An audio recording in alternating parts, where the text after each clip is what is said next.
وروسته له هغې چې په دوحه کې د افغان حکومت او طالبانو ډلې ترمنځ د سولې خبرو اترو په کړنلاره هوکړه وشوه، د افغان سولې لپاره د امریکا د بهرنیو چارو وزارت ځانګړی استازی زلمی خلیلزاد خبر ورکوي چې بیا یې د سولې سفر موضوع په پښو کړي دي.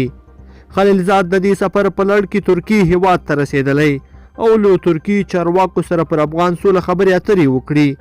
زلمی خلیلزاد خپل ټویټ کې لیکلي له ترکیې وروسته به بیا قطر ته ځي چې د سولې خبرو کې افغاني لوري او طالب ډلې سره مرسته وکړي. هغه زیاته کړې دوحې ته ورځي څو وګوري له دواړو غاړو سره په کړنلاره د شوي تازه هوکړې پر بنسټ څنګه ښه مرسته وکړي.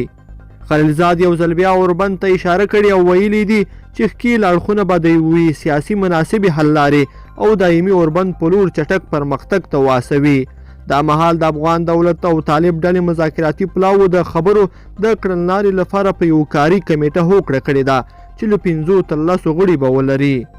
دوحه کې د افغان دولت او طالب ډلې ترمنځ د خبرو اترو پر کړنلاره تر هوکړې وروسته امریکا، آلمان، اندونیزیا، ناروی، ازبکستان او قطر له ښکیلو اړخونو د اوربند غوښتنه وکړه. دوی په دوحه کې د بین الافغاني مذاکراتو پر مهال د تاوتریخوالي لوړه کچه اندېښمنونکې بوللې او له دواړو لوري غوښتنه کړې چې د تاوتریخوالي کمښت ته لومړیتوب ورکړي او په خپلو ګټو هڅو افغانستان یو تلپاتې سولې ته ورسوي. خلیلزاد چې تازه یې د سولې سفر موضوع پښو کړي دي، یو ځل بیا یې ویلي هڅه کوي چې دواړه لوري دایمي اوربند ته واسوي.